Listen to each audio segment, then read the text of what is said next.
hora sí de recibir a nuestra entrevistada de la jornada de hoy. Tenemos aquí en la mesa de 8 AM a Paolo Berisis, embajador de la Unión Europea en Uruguay. ¿Cómo le va? Bienvenido. Gracias por invitarme. Bueno. Difícil después del máximo. Intenso. Le queda poco tiempo en Uruguay. ¿Hace cuánto que está y qué costumbres incorporó? ¿Qué costumbre incorporé? No incorporé el mate. ¿No incorporó el mate? ¿Lo probó? Sí. Sí, claro. Bueno, yo hice también 4 años antes en Paraguay, donde intentaron con el tereré. Pero, no, la costumbre, yo paso mis fines de semana de forma muy uruguaya, en el sentido que voy a ver los partidos de básquet de mi hijo que juega en Malvín. Bien. Así que ahí estoy vivo, verdaderamente los hinchas. ¿Y se pone en la parrilla a hacer un asado o no? Claro, ¿sí? claro, sí, en casa hacemos asados. Bien. Por supuesto. No pretendo ser muy experto porque sería como, no sé, aprender a un extranjero para nosotros a hacer pasta, que yo que soy italiano. No, no es lo mismo, pero no, ya, sí, ¿Vuelve a Italia? No, yo nunca trabajé en realidad en Italia, porque como diplomáticos de la Unión Europea, cuando volvemos a Bruselas. A Bruselas. Que es nuestra, entonces sí, siempre voy un par de veces al año a ver mis padres, pero llevo casi 26 años que no vivo, no resido nunca en mi país. Bien, le propongo hablar de este acuerdo, que seguramente algunos indican que sería este año la firma del acuerdo entre el Mercosur y la Unión Europea. ¿Lo ve viable? Bueno, por supuesto que sí. Yo mantuve siempre una actitud muy optimista hacia el acuerdo que se cerró. Las negociaciones se cerraron el 6 de diciembre del año pasado, cuando vino acá a Montevideo la presidenta de la Comisión Europea, von der Leyen, y los 4 presidentes del Mercosur, y finalmente, después de décadas, se logró cerrar las negociaciones. Es decir, las negociaciones están cerradas, no se reabren. Ahora se hizo la revisión legal, ahora se está haciendo la traducción, porque siendo un acto legal, en la Unión Europea hay 24 idiomas oficiales, todos iguales, y hay que traducirlo. Y luego lo pasaremos a los Estados miembros para su aprobación antes de la firma.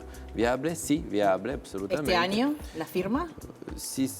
Nuestro objetivo es llegar alrededor de diciembre para el momento de la firma.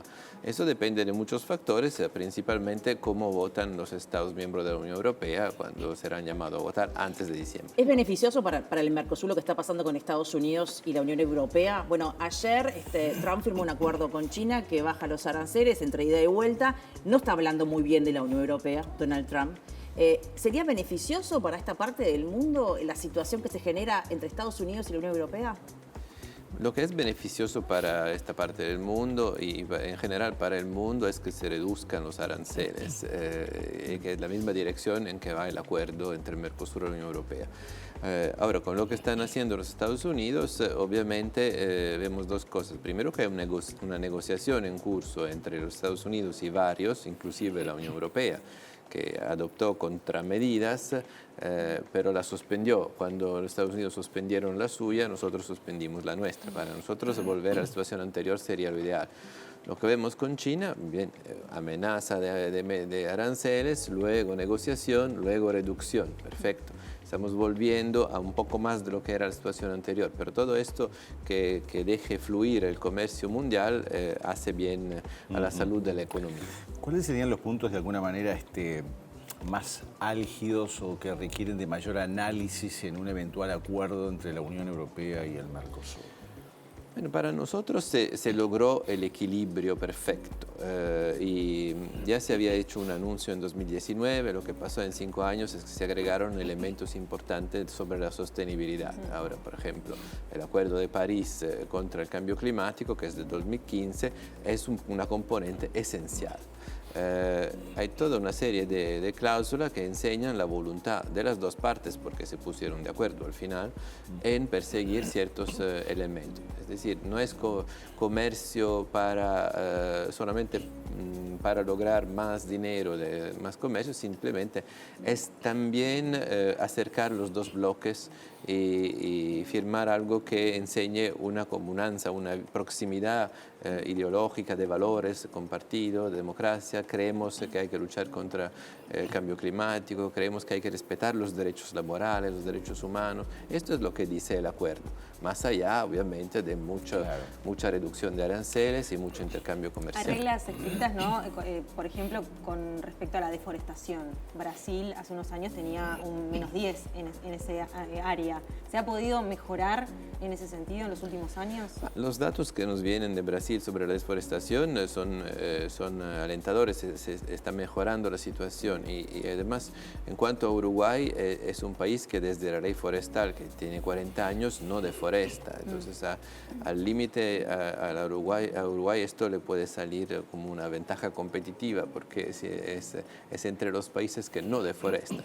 Lo que dice el Reglamento Europeo de Deforestación, que sin embargo va a entrar en vigor a finales de 2025, es que nosotros no podemos importar productos de país, unos productos, no todos, de zonas desforestadas, porque no queremos ser el factor para deforestar más.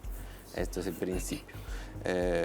Diría que aquí no va a impactar prácticamente nada, porque un país ya muy avanzado, Uruguay, otros países en el sudeste asiático sí puede ser un factor determinante. Todos los países, de alguna manera, obviamente, en Europa hablaba usted de todos los países que la integran la Unión Europea, hay ciclos políticos, ¿no? Pero más o menos uno observa que hay una unidad de muchos años en la Unión Europea. ¿Cómo, sin entrar en aspectos políticos, que obviamente creo que de todas maneras no corresponde, cómo ve en el Mercosur las variaciones en los vínculos internos de los países miembros desde el punto de vista político, de alguna manera, cómo eso condiciona acuerdos? Porque no es lo mismo la era Kirchner en los vínculos con Uruguay, o Bolsonaro, o ahora Milei, o Lula. O sea, cómo eso a veces va cambiando, que ha tenido repercusiones en la interna de los países, esa variación en los vínculos entre los distintos países en función de los gobiernos que estén en ese momento, ¿no? ¿Cómo lo ve eso la Unión Europea? Pero primero hay que entender bien, ¿no? Cuando hablamos de dos bloques como la Unión Europea y el Mercosur, hablamos de dos animales muy distintos. Uno, como la Unión Europea, es supranacional, es decir, tenemos instituciones fuertísimas que deciden en lugar muchas veces de los Estados miembros. Exacto. Porque los Estados le dieron el mandato para decidir, para negociar, como fue el caso. Acá no sucede eso. Ahora, en el lado Mercosur es una una institución intergubernamental, es decir, son los gobiernos, ¿no? Por ejemplo, en negociaciones del acuerdo de que hablamos, había un representante de la Unión Europea y 4 del Mercosur. Eso visualmente ya lo entiende. Ahora, ponerse de acuerdo en estas cosas depende de la capacidad de prescindir de los ciclos políticos, de ver el interés del país o del bloque en el mediano o largo plazo, porque al final no va a beneficiar ni este gobierno ni el próximo, sino el sucesivo y todo el Estado. Pero, por ejemplo, Francia no está de acuerdo con este acuerdo. ¿Cómo se está negociando allá en la Unión Europea con Francia para que sea viable y se pueda llegar a la firma? Sí, lo que dijo Francia es que en el estado actual del acuerdo no está de acuerdo.